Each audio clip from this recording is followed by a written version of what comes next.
আজকে ছিল আর একমাত্র রাজপুত্রের জন্মদিন। তো জন্মদিনে কি কি রান্না করলাম, কি কি করলাম সব মিলে টুকটাক ভিডিও ক্লিপস লয়ে ভিডিওটা বানাইছি। তো ব্যাকে ধৈর্য সহকারে পুরো ভিডিওটা চাইবেন। আসসালামু আলাইকুম ব্যাকে কেরম আছেন? আলহামদুলিল্লাহ ভালো আছি। তো সকালবেলা উঠি ফজরের নামাজ হওয়ার হরে একটু আন্ডিমুড়ি আইলাম। একটু হাঁটাহাঁটি করলে শরীর মন দুইটাই ভালো লাগে আর কি। সকালবেলা আইলে একটা অন্যরকম প্রশান্তি লাগে। আসলে এটা যাতারা ফজরের পরে আন্ডে হাতারা কই তৈরব। চারিদিকে তো কুয়াশা নামে গেছে, শীত আই গেছে। আর শহরের তুন গ্রামে বেশি শীত হয়, কিন্তু শহরের তুন গ্রামে শীতের মজাই আলাদা। গ্রামে শীত উপভোগ করন যায়। তান্ডিমুড়ি আইয় না হরে এটাই কলের মধ্যে আর ফাঁকান দুইয়া লাইতে আছি, কারণ কুয়াশা বালু মাড়ি সব লাগে একাকার হয়ে গেছে। যেহেতু খালি পায়ে হাঁটাহাঁটি করছি, ভোরবেলা খালি পায়ে ঘাসের উপরে হাঁটাহাঁটি করা ভালো। তো তারপরে আর কি রুম সকালে টুকটাক কাজ শেষ করলাম।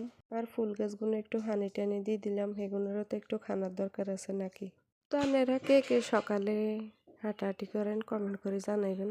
তারপর সকালবেলা এক কাপ দুধ চা না খাইলে তো হয় না। আর আজকে রুটি বানাই না, একটু ফাঁকি বাজে নাস্তা করিয়ে লাইলাম।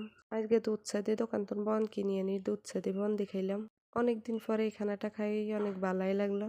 কে কে এই খানাটা পছন্দ করেন অবশ্যই কমেন্ট করে জানাইবেন। সব সময় খানা হয় না, কিন্তু মাঝে মধ্যে খাইতে কিন্তু খারাপ লাগে না।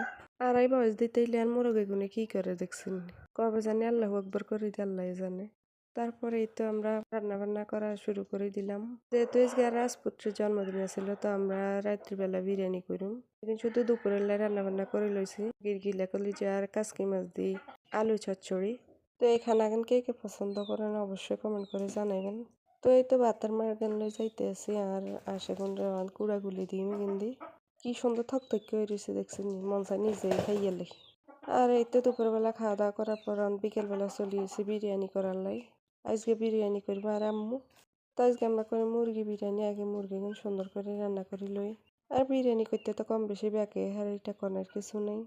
তারপরে এই তো আমার রান্না বান্না শেষ হলে আমরা ব্যাকে মিলে খাইয়ে লই। মেয়ে আর কি বার্থডে ওইভাবে সেলিব্রেট করি না আর কি, এমনি নিজেরা আর কি। তো এই তো আসলে যাই কেক পছন্দ করে লই এসে। আর এদিক দিয়ে আর আম্মু বিরিয়ানি করিয়ে লাইতে আছে। মুরগি রান্নার পরে এই তো চাইল এগুন মচমচা করে বাজিয়ে লাইতে আছে। চাইল যত বাজা হইব বিরিয়ানি তত জর হইব, এটা ব্যাকে ভালো করে জানেন। তারপরে এই তো সুন্দর করে প্রফেশনাল হাতে রান্না করিয়ে লাইতে আছে। বিরিয়ানি কিন্তু অনেক মজা হয়েছিল। তো রান্না বান্নার হরে আমরা সন্ধ্যার সময় ব্যাকে এক লগে বই খাওয়া দাওয়া করিয়ে লইম। আর এদিক দিয়ে আইয়া শ্বশুরের লই যেতে আসি। সাথে আবার একটু বিতিকালা মানুষ, সাথে নয় খাইতে না, সাথে বরানি দিতে হইব। সাথে আমার জ্বালাই ফালা করিয়ে লাইতে আছে। যাক সমস্যা নেই, মুরব্বী মানুষ দিয়ে এলাম। তো এই তো আমরা ব্যাকে মিলে খাই।